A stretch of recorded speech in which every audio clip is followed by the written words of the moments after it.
Allez, il est 18h30, alors nous allons commencer ce webinaire. Bonsoir à Et tous. Bonsoir Sophie. bonsoir.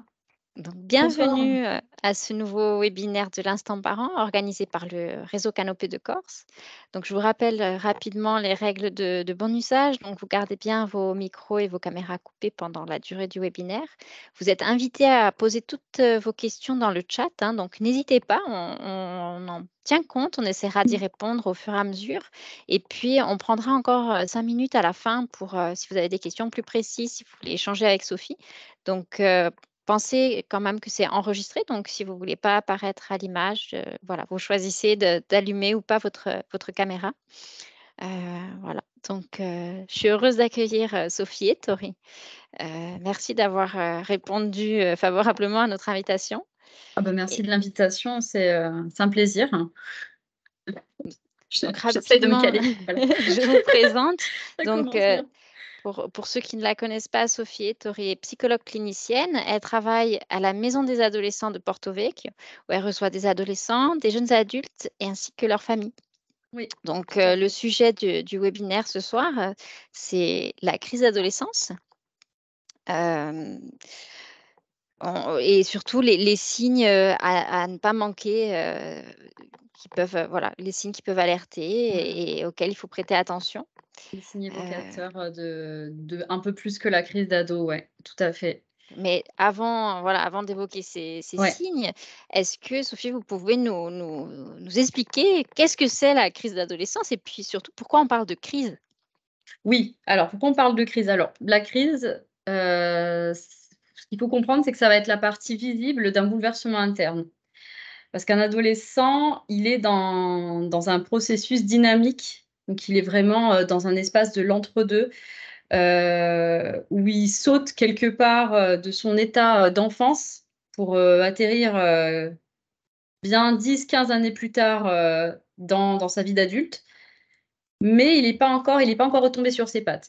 Donc pendant toute cette période-là qui va durer, alors dans nos sociétés occidentales qui durent très longtemps, il peut se passer à peu près tout et n'importe quoi. C'est pour ça que ça peut être effrayant. La crise d'ado, elle se caractérise quand c'est, gentil, on va dire, hein, par des changements de comportement. On est à fleur de enfin, l'ado, il est à fleur de peau. Hem, il y a une forte labilité émotionnelle. Il a un besoin accru d'intimité. Il y a un changement au niveau des centres d'intérêt et puis, il commence à à s'affirmer dans l'opposition aux parents qui étaient anciennement les objets, de référence, les objets d'amour, voilà. Et ça, c'est Il normal en fait, hein, C'est absolument normal, absolument. C'est même plutôt sain qu'un adolescent, en fait, il s'oppose. Dans le sens où, il quitte l'espace parental, il vient ouvrir une espèce de temporalité qui va être uniquement la sienne. Il va commencer à partir de là à écrire son histoire. Alors bien évidemment, hein, il a déjà des bagages, mais le processus adolescent étant à l'œuvre, c'est à ce moment-là qu'il va y avoir l'émergence d'une pensée propre, extrêmement fine et hem et une élaboration qui pouvait pas avoir lieu avant ça. Et de ce fait, voilà, c'est quelque chose d'inédit. Alors il y a tout en même temps à l'adolescence, ou presque en même temps. Il y a le corps qui change, il y a l'arrivée de la puberté, cette fameuse puberté, donc là, bon, déjà d'un point de vue biologique, on y est, ça signe quelque chose. Mais, il y a aussi une évolution, d'un point de vue de l'activité cérébrale. Le cerveau ne marche pas pareil. Un cerveau d'ado va pas marcher pareil qu'un cerveau d'adulte. Il va pas non plus marcher pareil qu'un cerveau d'enfant. Ça, c'est très, D'accord. très, ouais. C'est quoi les grosses différences en fait? Alors, heu, déjà, avant de rentrer vite fait dans les grosses De façon différences, simple, hein, pour de nous. façon très simple, voilà, de manière très, très vulgarisée parce que de toute façon, je vais pas me prétendre, aller dans le fond de la chose, mais pour illustrer, un cerveau d'ado, on considère qu'il est, mature à 80. D'accord. Donc ça laisse quand même 20 de, de travail, de voilà, ça va s'affiner encore pendant de nombreuses années. Ce qu'il y a de manière assez nette, ça va être une suractivation du système limbique.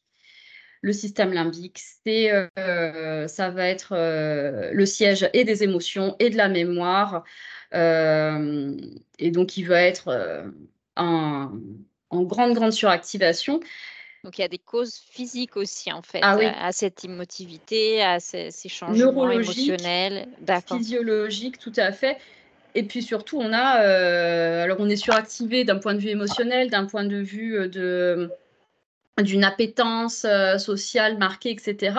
Mais on a une immaturité en parallèle des lobes frontaux et pariétaux, qui sont en fait des instances où on peut avoir tout ce qui va être la pensée logique, tout ce qui va pouvoir en fait temporiser notre système limbique et plus particulièrement notre amygdale où il se passe beaucoup, beaucoup de choses d'un point de vue de la gestion des émotions. Ça vient donner une couleur en fait aux émotions et à la mémoire émotionnelle, on va dire.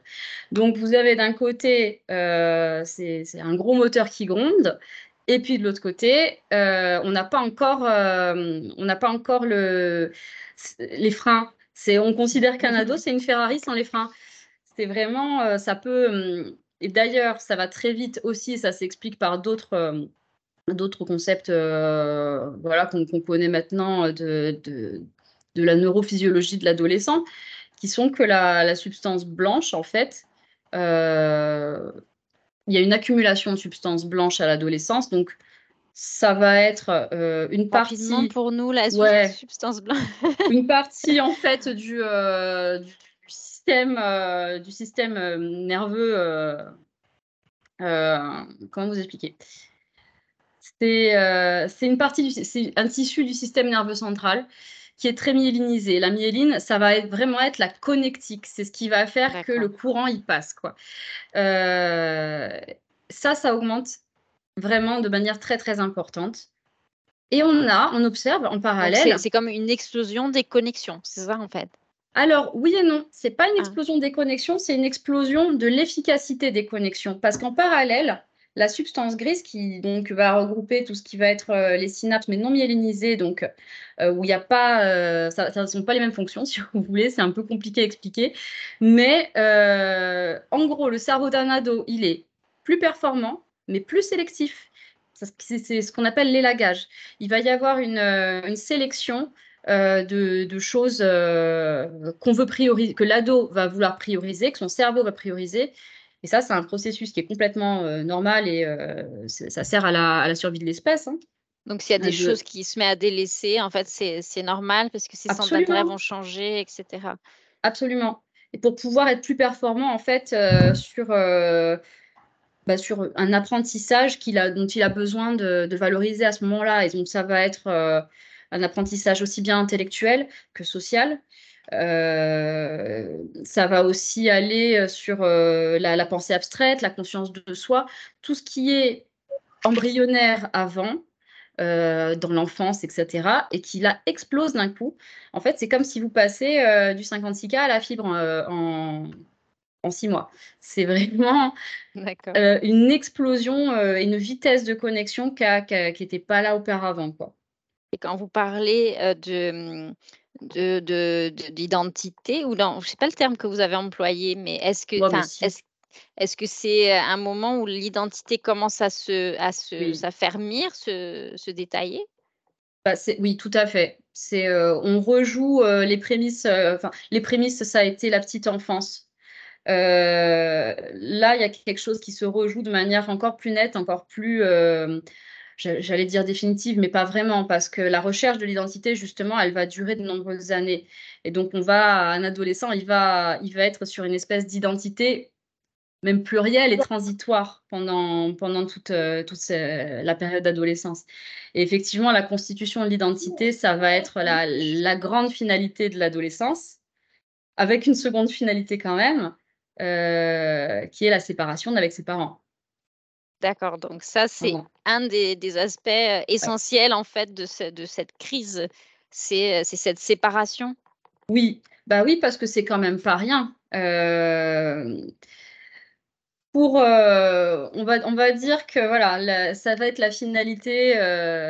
ce que je vous disais tout à l'heure, on saute de l'état d'enfance, on arrivera, plus tard à l'état adulte et la finalité de tout ça, ça va être, d'être capable de se séparer tout en s'aimant et de se séparer, en fait, en toute sécurité, pour ensuite reconstruire, bah, de nouvelles relations parents-enfants, mais parents, enfants, adultes, quoi Et cette et autonomisation, elle se ouais, construit comment en fait? elle Enfin, se de quelle manière ouais, ça s'exprime en fait?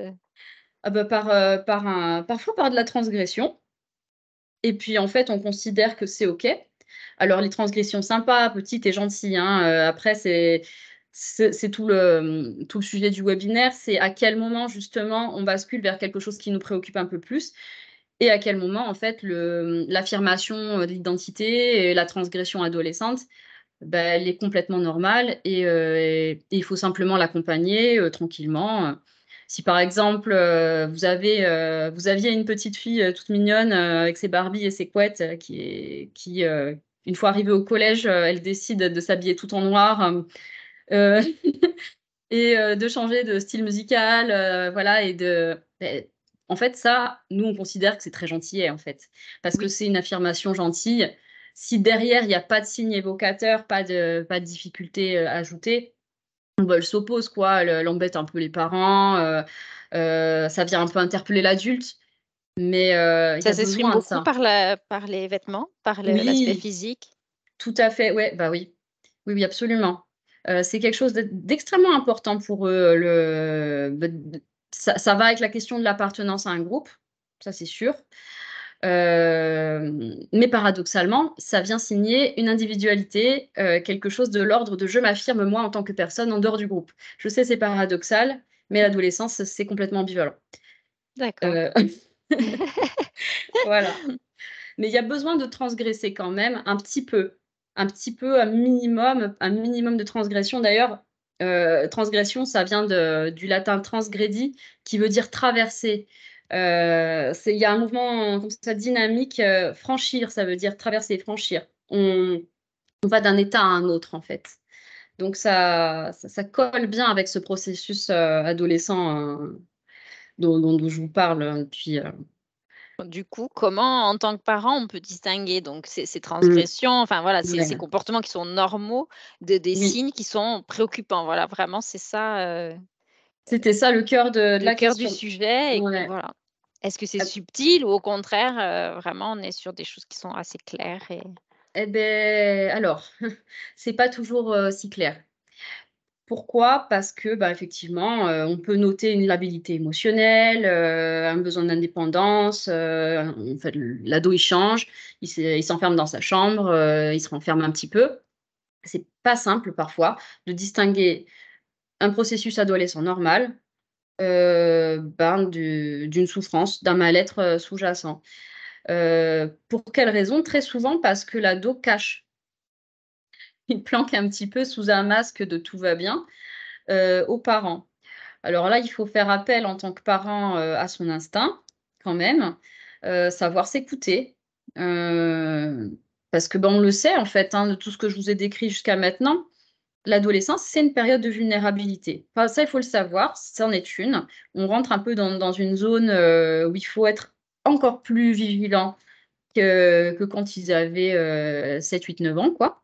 j'ai oublié de vous demander à quel moment on considère qu'on entre en adolescence ou qu'on entre dans cette période d'adolescence? Ouais, c'est variable parce D'accord, que nous, par exemple, en maison des ados, faut savoir qu'on les reçoit de 11 à 25 ans. d'accord. Donc comme je vous disais, ça dure entre 10 et 15 ans, c'est quand même très, très long. Heu, dans nos sociétés occidentales, il y a plus de rite de passage, comme il y a ailleurs, dans d'autres cultures et puis, comme il y a pu avoir avant avec, par exemple, le service militaire, des choses comme ça qui marquaient un avant-après de tu vas devenir adulte. Donc ça peut s'étaler doucement, il y a des 11-12 ans qui sont déjà, affirmés dans leur adolescence, mais d'autres pas du tout et c'est complètement normal et c'est complètement D'accord. OK d'avoir encore des jeux d'enfants à cet âge-là. Du coup, on Mmh. va revenir, si ça vous Oui, embête pas, vraiment aux signes, voilà. Alors les signes, d'inquiétude? alors ce qui peut peut-être un peu plus alerter sur, les signes, on va dire classiques, qu'on évoquait, c'est un ado qui semble perdre un peu le contrôle. Heu, qui passe de, l'envie de rester dans sa chambre à un repli. Hem, le symptôme d'irritabilité qui, un peu gentil, voilà, qui prend de l'ampleur et qui se transforme en colère et qui se transforme en une colère qui est difficile à contrôler. Ça peut alerter. Un trouble dépressif à l'adolescence, parfois c'est difficile à repérer, notamment, du point de vue des parents parce qu'en fait, vous avez un ado qui est en colère tout le temps et c'est pas cette image-là qu'on se fait de la dépression, par exemple. Effectivement, Voilà, d'accord. Ouais. et ça peut venir masquer, toute une symptomatologie, de dépressive derrière. Alors, il peut y avoir un tableau classique avec, le repli, la tristesse, le désintérêt, la perte de plaisir, ça peut, mais ça peut tout à fait, en fait, se traduire par un ado qui est énervé tout le temps, qui va, alors là, on rentre dans les choses plus évidentes et voilà, là, à ce moment-là, on se pose plus la question, c'est sûr et certain, qui va potentiellement se mettre en danger, qui, alors, ça peut être, Ça, en tant que parent, on a parfois du mal à le voir parce que ouais, finalement, ils sont plus autonomes, on passe moins de temps avec eux, donc ces c'est mises en vrai. danger, on peut passer aussi un peu à côté. Bah, tout à fait, c'est d'où l'intérêt du coup de garder, alors de préparer le terrain, je dirais, de la communication la plus efficiente possible avant l'entrée dans l'adolescence. De donner en fait, à l'ado et de se donner à soi aussi une espèce d'habitude, de communication, la plus libre possible, pour être un peu au courant quand même de ce qui se passe, voilà, s'il y a des prises de risques, en parler. Parler du fait D'accord. que l'adolescence, c'est ouais, effectivement un terrain miné sur la question de la prise de risque avec, les premières fêtes où vous avez accès à l'alcool, peut-être même à d'autres substances. Heu, parler librement si on a, une petite culture là-dessus de santé mentale. Parce que là, c'est vrai que la santé mentale à l'adolescence, c'est un vrai sujet. On considère, enfin, c'est même pas on considère, c'est que les chiffres sont nets et peut-être même en deçà de la réalité, mais on sait que 15 des adolescents, présentent un trouble psychique. C'est beaucoup 15. C'est beaucoup, ça fait un trouble, voilà, un ado sur 7. Si on prend une classe de 28 élèves, j'ai j'ai pris ma calculette juste avant de vous parler, ça fait 4 élèves par classe. C'est, Et du coup, enfin, quand on considère qu'ils ont un trouble, ce sont des choses, qui vont s'installer pour la vie entière ou ça peut être vraiment aussi des moments passagers? ça peut être des moments passagers. Justement, d'où l'intérêt d'être, en tant que parent dans la il faut savoir ça. Il faut savoir que c'est un terrain miné quand même. Alors c'est pas, obligatoire que l'adolescence se passe mal, attention. Mais quand, un trouble émerge, il faut le prendre en charge. Il ne faut pas se dire: «Ça va passer». C'est, alors ça peut C'est passer, l'adolescence, ça va oui. passer, mais à partir du moment où on a cette inquiétude, le réflexe, Le réflexe, il est d'en discuter. Déjà avec son ado et d'en discuter avec un professionnel, quelle que soit la gravité qu'on estime, en fait. Même si on a l'impression que c'est pas grand-chose, et beh, c'est peut-être pas grand-chose, en fait. Et puis peut-être que même si c'est pas grand-chose, on va venir apporter un soulagement, quelque chose de l'ordre de la prévention de l'avant-trouble à cet ado qui peut-être, commence à galérer un petit peu avec deux trois choses dans sa vie. Ça peut être, Heu, les rapports avec les autres, ça peut être les rapports avec son identité, avec son corps, heu, ça peut être aussi de se dire: «Est-ce que je vais réussir en fait en toile de fond? Est-ce que je vais réussir à me séparer de mes parents, à trouver qui je suis?» Enfin, c'est des grandes, grandes questions, de il y a fond beaucoup de qui peurs qui émergent à ce moment-là? il y a beaucoup, et ouais, il y a beaucoup de peur, mais encore une fois, ambivalence. Il y a beaucoup de peur, mais il y a beaucoup d'excitation et d'envie de quand même naturellement, d'aller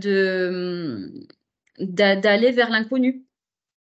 ce qui est génial et ce qui fait que justement, d'un point de vue, si on se place en tant qu'espèce, on a survécu en tant qu'espèce parce on a cette capacité-là à sortir de nos carcans et à aller vers d'autres choses. Mais par contre, à l'adolescence, c'est synonyme de attention, la conduite à risque, parce qu'un ado va peut-être vouloir faire de nouvelles expériences, de nouvelles rencontres. Et donc, il faut qu'il y ait un minimum de garde-fous. Donc, cette communication parent-enfant, pour retomber là-dessus, elle est pas toujours simple, mais elle est capitale, quoi, cette Là, vous parlez relation. de garde-fous. Comment on les met en place? Comment on songe à préparer ce terrain-là et ça passe par quoi, en fait, hein? Alors ça passe, comme je vous disais tout à l'heure, vraiment, faut pas s'y mettre quand on y est, en fait. Il faut s'y mettre avant, idéalement. Idéalement, ça se travaille dès l'enfance, en fait, hein, de prendre des habitudes, de communication. Et puis quand on est dans le feu du sujet, d'être dans une relation, très élastique entre, une écoute sensible de ce qui se passe dans le monde de l'ado et quand même un cadre. Quand D'accord. même, ouais, quand même quelque chose de pas de rigide justement, parce que, la rigidité, ça voudrait dire on y va avec un plan et puis on ne déroge pas. Pas du tout. En fait, ça va être de l'adaptation perpétuelle. Un cadre Hem, qu'on adapte au fur et à mesure c'est ça. Pour ou reprendre, un cadre de le valeurs peut-être? pardon? Ou un cadre de valeurs peut-être plus que de ou est-ce que Alors c'est difficile ça?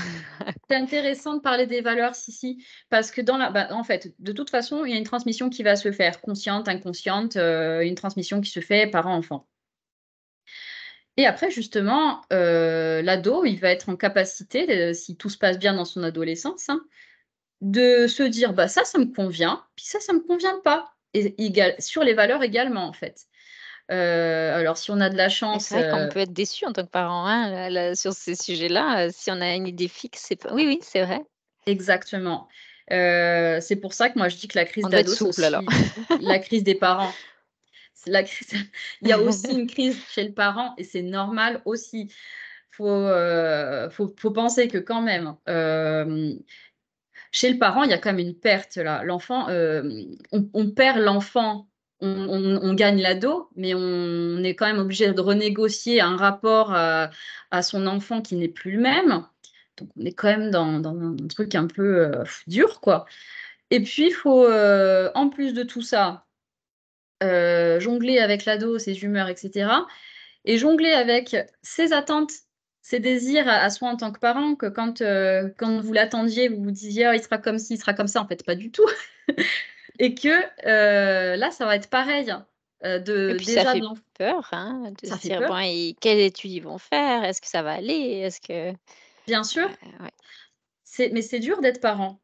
Ça, il faut le dire. Alors là, s'il y a des parents qui nous écoutent aujourd'hui, c'est très dur d'être parent. Je pense qu'il faut le normaliser. C'est pas simple d'être parent d'ado, de surcroît et c'est pour ça qu'en fait, au moindre petit truc, il faut prendre comme un réflexe de pas hésiter à aller, se faire aider par un professionnel, de se Alors tourner les vers, 1ers, professionnels de proximité auxquels on peut penser, mmh. qui vers qui se tourner en 1er lieu?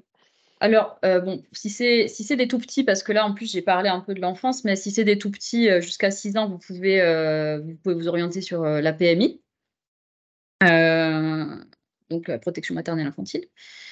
Et puis après, pour les plus grands, vous avez les centres médico-psychologiques, donc les fameux CMP et puis les maisons des ados, qui sont des dispositifs complémentaires, en fait, qui peuvent parfois, servir, à temporiser une situation pour justement pas que ça bascule, du côté du soin en santé mentale, du soin psychiatrique, pédopsychiatrique. On est des structures de prévention et de prise en charge précoce.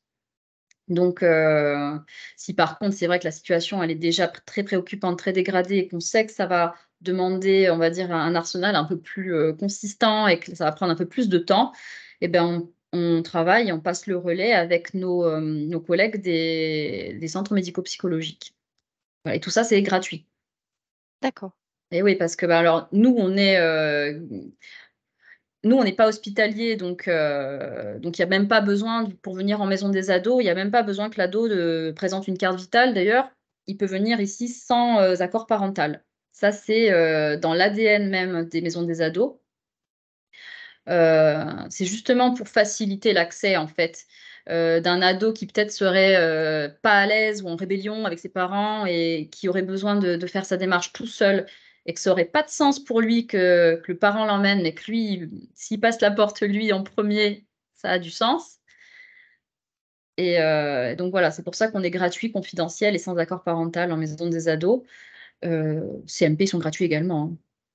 D'accord. C'est Et remboursé. par rapport à ces basculements vers la pathologie, est-ce qu'il y a des facteurs de risque vraiment, identifiés qui vont favoriser ces basculements? Oui, oui, oui, des choses qui ont pu, rendre le terrain encore plus vulnérable, bien sûr, il y en a. On va dire un peu classiquement, les traumas infantiles, hein, donc les traumatismes psychiques qui peuvent être, de la violence intrafamiliale, du harcèlement scolaire, des violences sexuelles aussi. Ça voilà, on sait maintenant, il y a eu le rapport de la Ciivise qui est sorti il y a vraiment pas longtemps, on considère et on sait qu'on est encore en deçà qu'une personne, sur 10 est victime d'inceste. C'est énorme. Hem, ça fragilise énormément un terrain. Quand vous arrivez à l'adolescence avec quand la sexualité se reconvoque à ce moment-là, ça peut, voilà, ça peut être très difficile pour la personne, pour le ou la jeune. Avec une prise en charge, il y a des améliorations? S'il y a pas un Oui. terrain pathologique, je veux dire, Si, alors, dans tous les cas, s'il y a une prise en charge, il y a une amélioration de toute façon parce que avant même de rentrer dans un côté plus technique, de, j'ai vu une question, du coup ça m'a pardon, ça m'a perturbée. De la technique de psychothérapie. Avant même ça, le fait que la parole soit recueillie sur quoi que ce soit, hein, que ça soit quelqu'un qui a vécu un traumatisme grave ou que, il s'est pris la tête avec ses parents et que ça le ronge, et ben, il y a une reconnaissance à ce moment-là de la souffrance, des difficultés, auxquelles avec lesquelles, l'ado il est aux prises et rien que ça ouvre quelque chose, de l'ordre du mieux-être. Déjà donc quand on la parle. 1re étape, c'est la parole. Oui, la première étape, c'est la parole, c'est d'être entendu, écouté, hem, légitimisé dans sa parole, enfin que qu'il y ait, et puis que cette parole, elle soit reçue par un tiers aussi. Parce que justement, on ne peut pas à la fois, être ado et tenter justement de sortir du giron parental et à la fois s'en référer à 2000 aux parents. Il y a besoin que cette parole, elle soit reçue par un tiers. Là déjà, ne serait-ce que d'ouvrir ce qu'on dit aux jeunes qu'on reçoit, hein, «Tu auras ton espace de parole rien qu'à toi» et on est tenu au secret professionnel. Ça pose de suite quelque Donc chose où, ben c'est-à-dire ce qu'il vous raconte, vous oui. ne le racontez pas aux parents? Alors le cadre est le suivant: non, on ne le raconte pas aux parents, sauf si, on considère qu'il y a un danger grave pour l'adolescent ou qu'il nous rapporte des violences, graves. D'accord. Voilà et là, le secret professionnel, ne tient plus. Au contraire, nous, en tant que professionnels de santé, de l'éducation et cetera, on doit signaler, pour protéger les mineurs en fait, de ce qu'on recueille comme information. Mais par contre, si un ado, il a envie de nous confier qu'il ou elle a un amoureux, mais que les parents sont pas au courant et que c'est un gros sujet, ben, on n'a pas le droit, par exemple, D'accord. d'aller dire voilà, il faut quand même qu'il y ait une relation de confiance entre l'ado et nous, pour qu'il puisse, se confier sur sa petite vie, ses envies, ses rêves, ses difficultés. Aujourd'hui, les adolescents sont beaucoup sur les réseaux sociaux. Ils Oui. communiquent énormément, avec leurs Mmh. copains par ce biais-là. Nous, parents, on n'a pas du tout de regard et puis on n'a pas l'expérience de cette Ouais, communication-là. Enfin, je veux dire très clairement, nous, à l'adolescence, on n'a pas vécu ça. Donc, on ne sait pas vraiment, ce que ça implique. Enfin, qu'est-ce que ça implique pour leur développement? Est-ce que, cette communication-là, elle a un aspect positif? Est-ce que nous, on se fait ouais, du souci? Enfin voilà, comment gérer en fait toute cette c'est partie, difficile, en hein. fait, qui est un gros morceau pour nous C'est un gros morceau, ouais. et qui est un peu de l'inconnu. Oui, vous avez raison parce que alors pour le coup, il y a une faille générationnelle, quand même, voilà. Les parents d'ados actuels n'ont pas connu les réseaux sociaux étant eux-mêmes ados. Donc effectivement, ça pose problème. Alors, il y a comme toujours, avec les choses nouvelles, notamment les nouvelles technologies, il y a du bon et il y a du moins bon. Là où ça va être intéressant, c'est que la socialisation, c'est un aspect capital justement de la période d'adolescence, que les réseaux vont permettre, justement que cette socialisation, elle se fasse, hors du regard des parents et avec la validation en fait du regard de l'autre et des pairs et ça peut sauver une adolescence, il faut le dire. Parce qu'on voit toujours les réseaux sociaux sous les mauvais, comment dire? Les mauvais aspects et il y en a énormément, attention. Mais on va commencer par les trucs sympas. Donc les bons aspects, ça va être qu'un adolescent peut, avoir du mal, par exemple, à sociabiliser dans la cour de récré, IRL et par contre avoir, de grandes facilités et y trouver beaucoup de plaisir à se faire des amis sur internet, dans, des groupes, spécialisés, des forums spécialisés. Alors, il existe, des serveurs, les serveurs Discord pour les gamers, où ils adorent se retrouver ensemble, discuter, d'un sujet. Voilà, là, on est sur le thème de la passion, d'échanger des infos, de se faire des amis et de se faire des bons souvenirs d'adolescence. Ça peut être un terrain on considère hein, que, alors j'ai oublié le nom du sociologue qui faisait cette comparaison, mais il comparait les forums et les serveurs Discord au skatepark des années 90. C'est Et, le meeting point quoi, vraiment, oui, tout à fait, parce qu'on se donne OK. rendez-vous tel jour, telle heure, et puis voilà. Et c'est des vrais lieux d'émulation, de socialisation qui peuvent être bénéfiques. Parce que du Euh, coup, on est sur la spécialisation, des intérêts, c'est ça? Et donc quand, on va ouais. forcément trouver des gens avec qui échanger sur les choses qui nous intéressent et cetera. C'est ça. Et justement, en tant que parent, ce qu'il faut se demander, c'est qu'est-ce qu'il consomme mon ado avec ses écrans, avec son téléphone? C'est le contenu. De toute façon, c'est pas l'objet de l'écran qui doit inquiéter, c'est le rapport que l'ado a avec cet objet et qu'est-ce qu'il y consomme.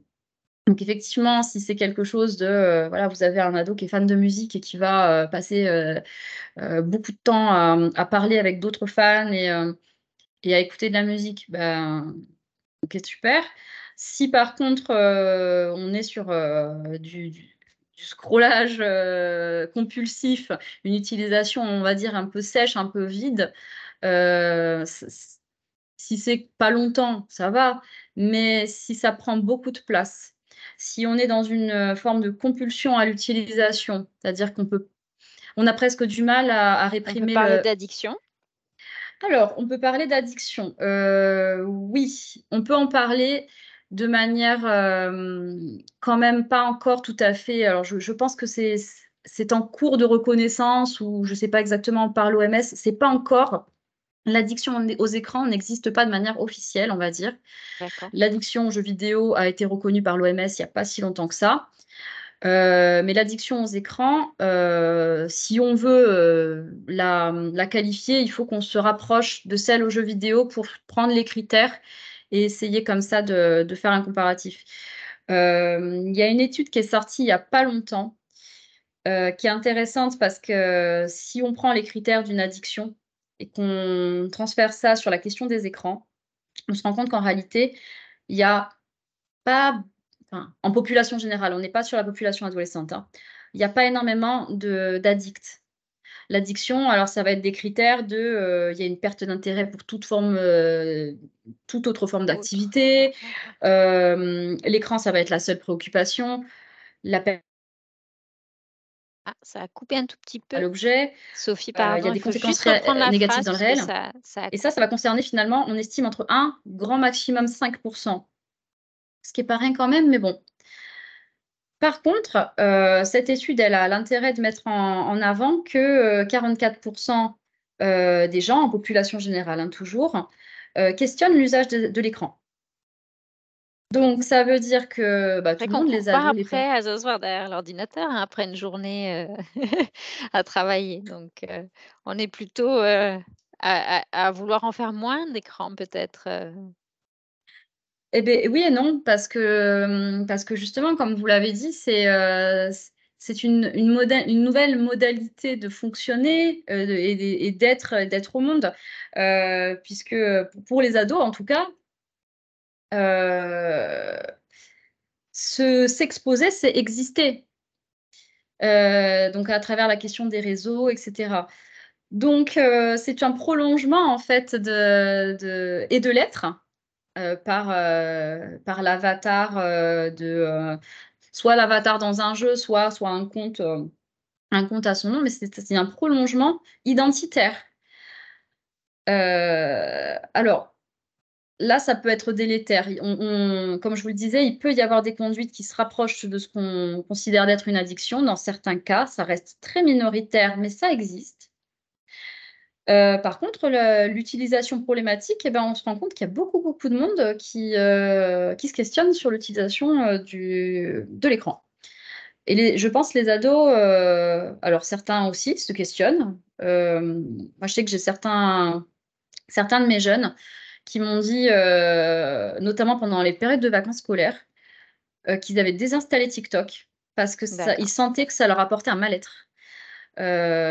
Qui n'arrivaient pas à prendre leur téléphone, et ne pas appuyer sur l'icône et qu'après ils perdaient la notion du temps et que donc ils se voyaient quand même passer, 15 minutes, 20, 30 minutes sur un truc où au final ils allaient peut-être faire juste, un texto à une copine et ils avaient complètement oublié qu'ils venaient faire ça. D'accord, oui. Et du Là coup, qu'est-ce ouais, qu'on peut, enfin, qu'est-ce qu'on peut proposer, ouais. aux adolescents, enfin, comme cadre, pour une utilisation saine? Et beh, encore une fois, en discuter avec eux et encourager leur esprit critique en fait vis-à-vis de cet objet. Hem, on peut rien faire de plus à notre niveau dans le sens où voilà, ils sont une génération où ils de manière inédite, ils sont confrontés à une surstimulation, à une immédiateté, enfin c'est très fort, hein, ce que va renvoyer l'écran, comme possibilité. C'est difficile d'y résister.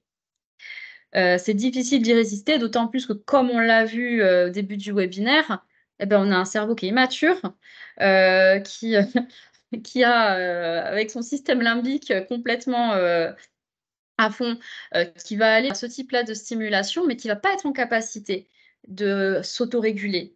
Donc à ce Ou moment-là, c'est même difficile pour les adultes, hein, c'est donc très difficile pour les adultes.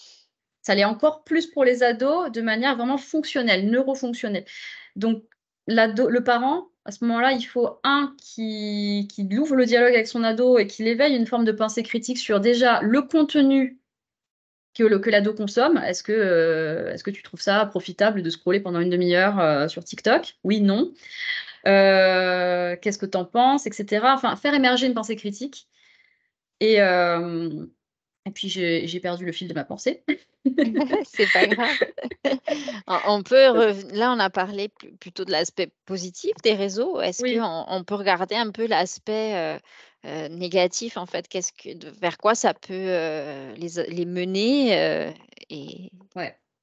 Alors, on a quand même un petit peu, le côté consommation vide. Pour moi, c'est vraiment du négatif.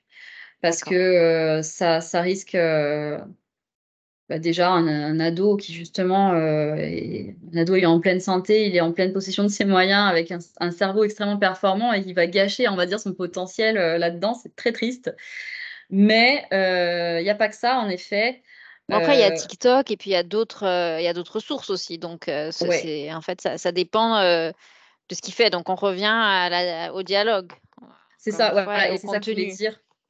C'est ça la fin de mon raisonnement, c'est en fait, intéressez-vous à ce qui fait votre ado. Alors, tout court, hein, dans la vie en règle générale, Mhm. mais sur les réseaux. Et si c'est un gamer, intéressez-vous à ce à quoi il joue. Faites-vous des parties de Mario Kart avec lui, de Minecraft, voilà. Ça resserre les liens parents-enfants, ça prouve qu'il y a de la confiance et ça construit la relation de confiance.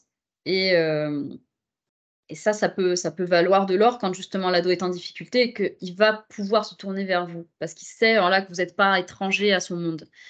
Euh, alors pour rebondir maintenant sur les aspects vraiment délétères des réseaux, des écrans, bah, déjà une consommation effrénée d'écrans, de réseaux, ça peut venir masquer quelque chose de l'ordre du mal-être, ça c'est sûr. Ça peut venir aussi l'entretenir. Euh, Ah oui, d'accord.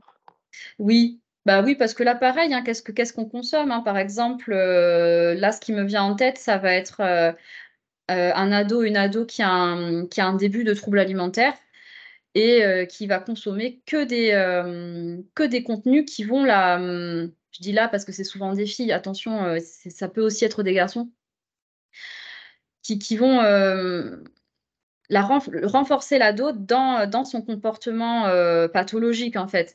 Avec, faut savoir quand même que sur les réseaux sociaux, les contenus proposés sont très souvent faux. D'accord. Euh, les contenus, on va dire, qui sont d'allure, information santé, etc., bah, finalement, il y en a que très peu qui ont des informations et vérifiées scientifiquement. Voilà. C'est pas forcément des professionnels de santé qui sont là pour faire de la vulgarisation, en fait, hein. On a des Exactement. influenceurs généralistes qui vont parler de santé sans avoir de formation, en fait. Voilà, vous l'avez résumé, parce qu'en fait, les ados ont plus tendance à suivre les influenceurs généralistes qui vont, une fois de temps en temps, peut-être parler de santé mentale, mais de manière non sourcée et de manière peut-être un petit peu, voilà, comme ça les arrange à eux, et qui, en plus de ça, eux, c'est leur job, ils en font un commerce, donc peut-être qu'ils ont envie de vous vendre un truc, etc. Euh, c'est important peut-être justement de discuter avec son ado, bah, de quels sont les comptes qu'il aime suivre. Est-ce que dans le lot, il y a de la vulgarisation scientifique de qualité? Euh, ou est-ce qu'au contraire, bah non, ça va être des choses qui peuvent entretenir un trouble émergent? Là, le truc qui est évident qui me vient, ça va être les troubles du comportement alimentaire, mais il y a des tas d'autres, il y a des tas d'autres exemples, hein. Ouais, La là, vous valorisation. parlez du trouble alimentaire. Pardon, hein, Oui, je vous ai coupé. je vous en prie. Comment on le repère, ça? Est-ce que c'est évident pour les parents ou c'est Non, pas... pas toujours. Pas toujours. Si c'est un trouble sur le mode de la restriction, ça peut commencer par un bête régime. Très souvent, c'est comme ça. Mais c'est pas systématique parce que très souvent, comme je vous le disais en tout début de webinaire, les ados, ils masquent parce qu'ils ont quand même une notion qu'ils sont en train de faire quelque chose, ils s'aventurent sur un terrain un petit peu dangereux.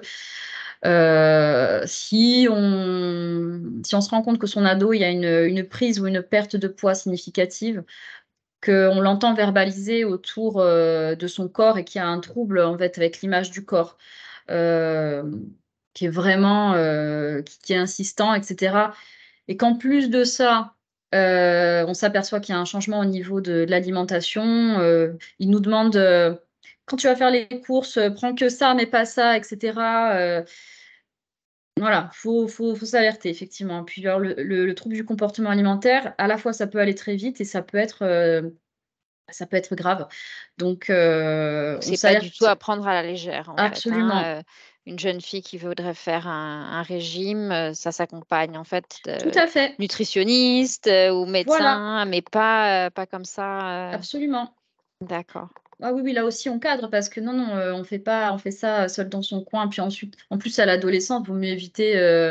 Alors, à part si vraiment il y a une raison médicale, bon, c'est pas le moment, de faire le bikini body, quoi. Mais c'est le problème, c'est que Ou t justement, ou ils faire sont, de la pédagogie au niveau de la nutrition, peut-être plus que ouais, réellement un régime. voilà, exactement. C'est, et encadré par un pro de santé, qui sait, voilà, qui va savoir, dire, «Non, là, tu bascules dans quelque chose, et si tu bascules, dans quelque chose d'un peu plus extrême, alors, il va y avoir besoin à la fois de cadrer sur le point de vue, nutritionnel, mais aussi, psy». Parce que c'est une pathologie, alors c'est une pathologie qui débute à l'adolescence, hein, comme la plupart d'ailleurs des troubles mentaux. D'accord, Donc donc ça, c'est quelque chose, pour la plupart des pathologies? oui, ben, alors on considère que, les personnes qui ont un trouble, à l'âge adulte, dans je sais plus si c'est 40 ou 50 des cas, donc une forte proportion, ça a débuté dès l'adolescence avec un âge médian de 14 ans. Donc c'est D'accord, déjà, voilà, quand il y a un trouble à l'âge adulte, c'est déjà présent à l'adolescence. Heu, oui, oui, d'accord et notamment et les TCA, ouais. alors TCA, c'est Les troubles troubles du alimentaires. comportement alimentaire, voilà. D'accord, pardon et tout ce qui est, schizophrénie, psychose, Oui, tout ça, est-ce qu'il y a des signes, à connaître? Parce que là, c'est des choses qui doivent être absolument prises en charge, oui, médicamentées et cetera donc tout à comment fait. on repère ça? Est-ce que c'est très Alors, évident? Est-ce que c'est pas du tout. des moments où vraiment on Enfin, pas du tout. comprend que son enfant est voilà, est un peu ailleurs ou bien au contraire c'est aussi masqué, comme vous l'avez dit tout à l'heure, Il y a Ouais, et c'est ça qui est dangereux, c'est qu'il y a une phase qui est masquée très souvent, hein, dans l'émergence de la psychose. La schizophrénie, typiquement, c'est une psychose qui va émerger à l'adolescence et période jeune adulte, voilà, jusqu'à 25 ans environ, 20 peut aller jusqu'à 30 ans. S Souvent, ça commence par, de l'anxiété, des difficultés avec les pairs, hem des choses en fait qu'on n'imaginerait pas pouvoir déboucher sur une maladie, chronique aussi lourde. Heu, effectivement c'est pas la non. représentation qu'on se fait en fait de ces pathologies. Oui, parce que là, souvent, ce qui se passe, c'est soit en fait les symptômes n'ont pas encore éclos, on va dire, soit ils sont à l'œuvre à bas bruit et l'adolescent, il est encore en train de gérer, on va dire, son trouble. Alors le pauvre, il comprend pas ce qui lui arrive parce il a des vécus corporels, des idées bizarroïdes, peut-être des sensations, des choses qu'il ne comprend pas, mais qui peuvent être rationalisées ou qui peuvent être, où il a l'impression que c'est normal, en fait, parfois, On de n'a se pas de compa point de comparaison tout tout simplement à aussi, fait, hein. tout à fait. Et quand on pour un parent, c'est difficile, hein, de percevoir ces choses-là. Bon, après, quand il y a de manière évidente quand il y a une bouffée délirante, qui arrive, ça on peut pas la louper parce que, ben, c'est, vous avez un vrai changement de comportement, c'est très, très, très bruyant. Et est-ce Mais que les parents peuvent être parfois dans le déni, face à ces oui, choses-là? oui, Est-ce que c'est quelque malheureusement, chose oui. de courant? Oui. Oui, parce que là, on n'est pas en train de parler, de l'adolescent qui est un peu anxieux et qu'il est un peu timide et qu'il a un peu du mal avec les pairs et cetera. On est en train de parler d'une pathologie mentale dont on sait qu'elle est chronique, dont on sait qu'elle va avoir besoin d'une prise en charge, probablement, tout au long de la vie. C'est lourd. C'est la représentation aussi, culturelle qu'on en a, quand on voilà, vol au-dessus d'un nid de coucou, psychose et cetera. Alors, heureusement, c'est pas comme ça. Le trouble psychotique ne ressemble pas, à ce que nous donne le cinéma. On peut C'est, bien vivre aujourd'hui avec, ce type de pathologie? si on est pris en charge, de manière constante, de manière vraiment pondérée et si on est pris en charge tôt. On sait que, et c'est pour ça, nous, quand en MDA, on est très, très vigilants là-dessus. On sait qu'une prise en charge précoce va venir, minorer en fait, la pathologie plus tard. D'accord. Donc ça, Ça va ce serait important de le faire savoir, Ah ouais. plus largement, de le communiquer, aux c'est sûr. parents et Ah oui, oui, ça améliore enfin, plus on prend en charge vite et plus un traitement il est introduit rapidement, plus il va y avoir alors moins de bouffées, en fait moins de phases de poussées délirantes, hein, parce que ça marche souvent par poussée sur la psychose. Et puis il va y avoir une meilleure insertion professionnelle, une qualité de vie en fait qui va être meilleure. Parce que justement, en fait, on a très vite compris ce que c'était, très vite mis en place les médicaments. donc il On y a sait moins maintenant, d'échecs aussi, moins de difficultés si l'enfant est pris en charge et cetera. Donc est-ce eh qu'il est ben, dans en une fait, expérience moins négative de lui-même, oui, peut-être? parce qu'on peut mettre en place rapidement ce qu'on appelle une éducation thérapeutique. En fait, c'est plus facile de le faire chez un ado que chez un adulte. Euh, une forme de connaissance sur la pathologie, sur sa pathologie, et de ce fait une appropriation voilà, et de son traitement, et voilà, pas subir, un peu comme on présentait la psychiatrie à l'ancienne, on prend les médicaments, c'est même pas ce qu'on prend, pas du tout. Là, ce qu'on essaye de faire avec les prises en charge en santé mentale moderne, c'est que le patient il est au cœur de la prise de décision, il est dans un dialogue avec l'équipe soignante, il est au courant de sa pathologie, éventuellement il fait appel à de la paire-aidance, c'est-à-dire à des personnes qui ont vécu ou qui vivent ça encore. Et ça, c'est vrai que si on le détecte tôt à l'adolescence, ben on peut tout à fait avoir une vie professionnelle, amoureuse, familiale, même si c'est dur, on ne va pas se mentir, c'est une maladie au long cours qui devra être traitée de la même manière que, par exemple, quelqu'un qui souffre d'une pathologie somatique au long cours, quoi, hein. C'est, mais Est-ce ouais, qu'on fait des progrès, dans la perception, de la maladie mentale ou est-ce qu'il reste encore beaucoup de préjugés à dépasser? c'est une très bonne question. Je pense qu'on fait des progrès quand même. Je pense qu'on fait des progrès depuis pas tant de temps que ça.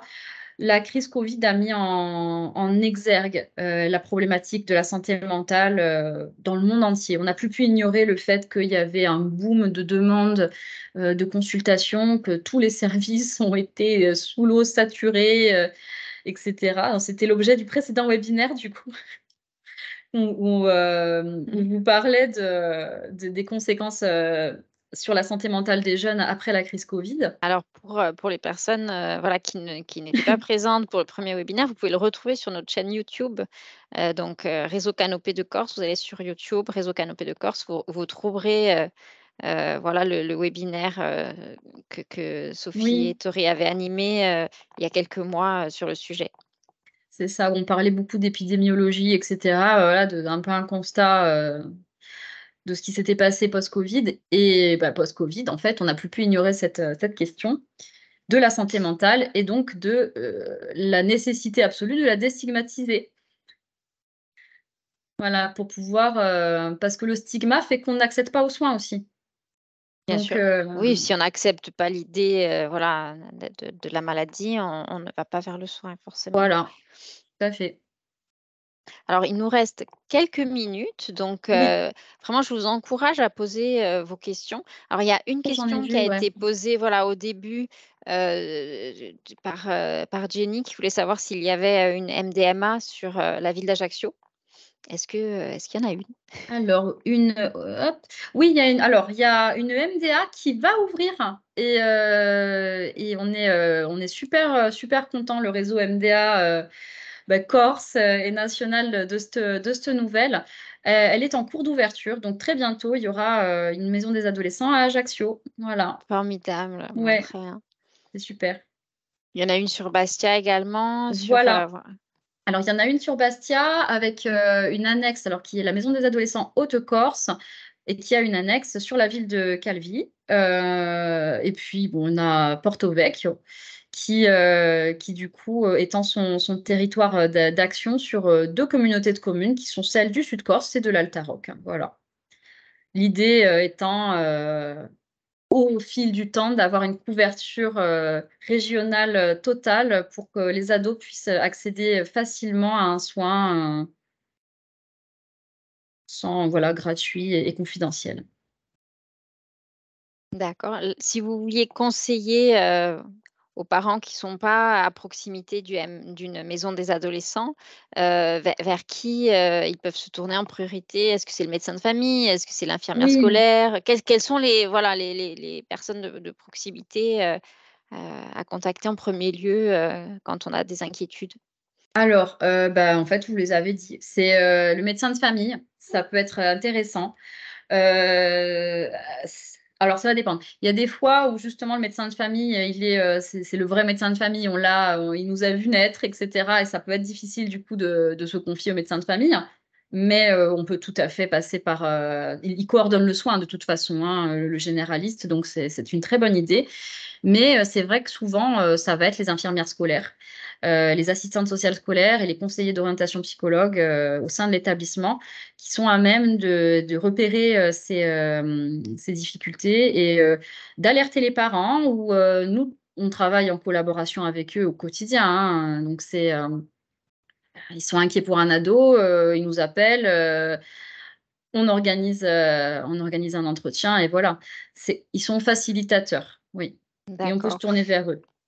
Récemment, je me suis rendue à la réunion, parents-professeurs et la prof de français m'expliquait qu'au programme, de 5e, il y a, la famille et elle me disait qu'elle recueillait énormément, finalement de témoignages, d'enfants, Mmh. et elle avait l'air un peu de pas savoir quoi, en faire. Est-ce que les enseignants sont aussi, des gens qui repèrent et qui orientent, Bah, oui. puisqu'ils sont vraiment en première loge, en fait, Ah oui, hein, eux, pour ils voient les recevoir, c'est vrai. Oui, oui, ils les voient toute la journée donc ils sont en première loge. Par contre, je pense que ça va dépendre, ça va être enseignant dépendant, quoi. Il y a certains, ils vont avoir, une facilité et une sensibilité, à la chose et donc ça va être plus simple pour eux. Ils vont avoir le réflexe de nous envoyer directement les ados, hein, ça arrive plein de d'accord. fois. Ah oui, oui et puis parfois, c'est vrai qu'ils peuvent être débordés par un récit, voilà, un ado qui va se confier sur le fait qu'il est harcelé, qu'il a vécu tel truc, au sein de sa famille et cetera. Nous, on est aussi là pour les professionnels en tant que maison des adolescents. Ça peut, Les professeurs, voilà, enfin, toute personne en lien avec des jeunes, oui, peuvent aussi venir se renseigner et tout prendre à de fait. l'information à la maison des adolescents. Ah oui, oui, ils peuvent nous solliciter, même s'ils sont en difficulté sur une situation, ils peuvent nous solliciter et puis on saura, avec d'autres acteurs dans l'établissement, faire en sorte que l'ado, reste pas dans la nature et eux les décharger de quelque chose, parce que ça peut être lourd en fait, hein, quand on est enseignant, on n'est pas formé à ça et donc on peut aussi les soutenir, là-dedans en fait, hein.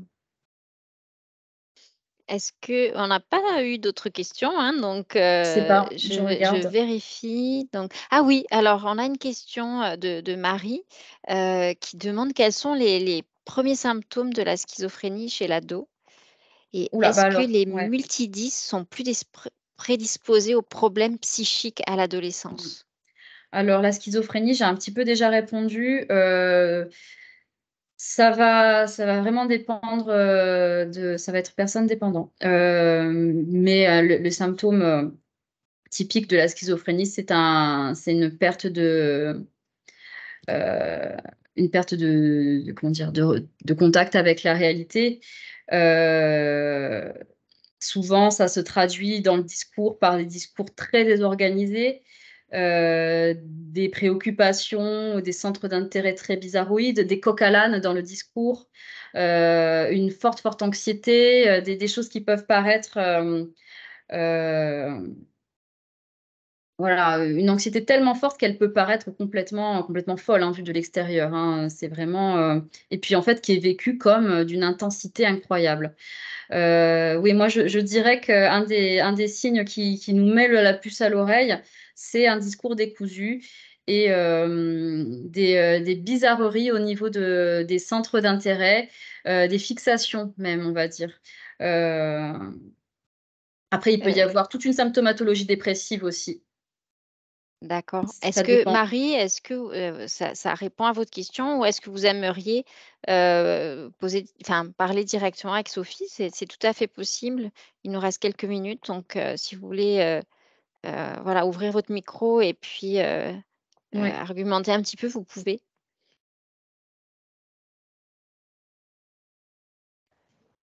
Allô, vous m'entendez? Oui, On vous bonjour. entend, Bonsoir. merci. Merci pour cette magnifique, ce magnifique webinaire où on apprend en famille plein de choses intéressantes. La deuxième partie de la question, c'était est-ce que les multidisques sont plus Oui. prédisposés? Voilà. Parce qu'ils ont tellement de problèmes déjà, les pauvres. Bah, en fait, oui, ils sont un petit peu fragilisés parce que c'est vrai que selon l'intensité du trouble neurodéveloppemental, ça va peut-être déjà les embêter dans leur scolarité au quotidien. Parfois, ça peut même être, s'il y a tout le dispositif MDPH avec l'AVS, etc., être un peu lourd pour l'ado qui va vivre une adolescence, du coup, accompagnée de choses mises en place pour faire en sorte que son handicap soit pris en charge. Donc ça peut être lourd, quoi. On peut se retrouver avec des ados qui sont un peu saoulés en fait, hein, franchement, et puis on les comprend de ce qui leur arrive et de l'entrave faite dans les apprentissages. Mais c'est pas du tout non plus automatique. Moi, j'ai vu des ados avec des troubles 10, même un peu carabinés parfois, s'en sortir très très bien parce que justement dans la compensation sur d'autres terrains. Donc, il n'y a pas de vérité générale là-dedans. On va dire que si, par exemple, l'ado, il exprime un mal-être, le fait qu'il ait des troubles 10, nous, on va le prendre en compte, en fait, dans la prise en charge. Ça va faire partie de son histoire comme quelque chose qu'il ne faut pas mettre sous le tapis ou je sais pas quoi, parce que ça peut être, il peut mal le vivre, en fait, tout simplement. Donc, il faut voir ce que ça vient représenter chez lui, ce que ça a été comme entrave dans sa vie jusque-là. Merci beaucoup. Mais je vous en prie. Merci Marie. Merci beaucoup. On va conclure alors ce webinaire. On a passé vraiment un très, très bon moment, Ouais. avec vous Sophie et Tori. Merci. Donc, merci encore, hein, d'avoir répondu présente, hein, et d'avoir, fourni, voilà, toutes ces informations, d'avoir partagé votre expérience avec nous. Avec grand Heu plaisir, hein, je vous en prie. Voilà, pour les personnes qui sont encore connectées, donc le prochain rendez-vous de l'Instant Parent, nous recevrons donc Claire Lise de Zerbi, qui est sophrologue. Elle nous parlera de la sophrologie en famille et de ce que ça apporte, aux liens qu'on peut développer, avec son enfant. Je remercie aussi nos partenaires, donc la Cave de Corse, le journal Femina Corse Matin. Je remercie, Mélissa Bianconi qui nous a assistés, voilà, qui assure la technique et qui se chargera de la rediffusion. Elle vous a mis donc le lien, vers notre chaîne YouTube, dans le chat, ainsi que le lien pour vous inscrire, au webinaire sur la sophrologie. Merci beaucoup Sophie, pour ce moment, que vous avez partagé avec nous et voilà, merci beaucoup. Mais je vous en prie et ben, je vous souhaite une très, très bonne soirée à toutes et à tous et puis à bientôt peut-être. J'espère, à bientôt. Bonne soirée. Merci, vous avez des remerciements aussi dans le chat. Au revoir. Au revoir.